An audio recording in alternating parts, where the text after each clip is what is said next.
samahan nyo kami. Meron nyo yan, 1 oras kong biyahe. Makapunta lang dito para sa cactus na to.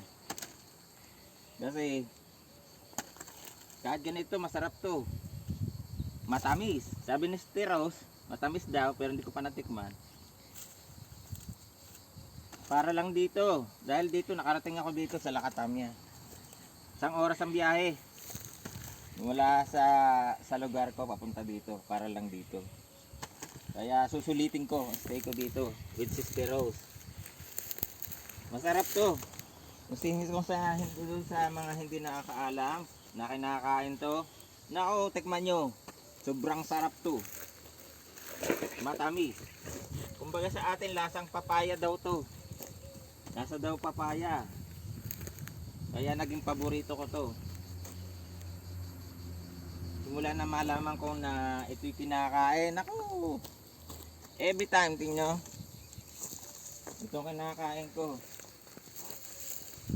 Kahit na ito lang almusal ko, kahit na ito yung hapunan ko, ayos lang kasi matamis. Kaya kayo dyan, mga guys, kung alam nito, kumain kayo nito kasi gamot to. Alam niyo ba kung saan to gamot? Sa taong nagugutom. Yung walang makain. Joke lang, joke lang. Pero maraming benefits to. Ang cactus na to. Una-una, ang benefits nito, hindi ka magugutom dahil kinakain mo. At saka pampalinaw din to ng mata, promise. Kain lang kayo nito. Magtiyaga lang kayong manguha at magbalat kasi mahirap tong balatan kasi matinik. Ngayon kasama ko si Rose. Pakipalo nyo na rin siya, pakiyakap pala.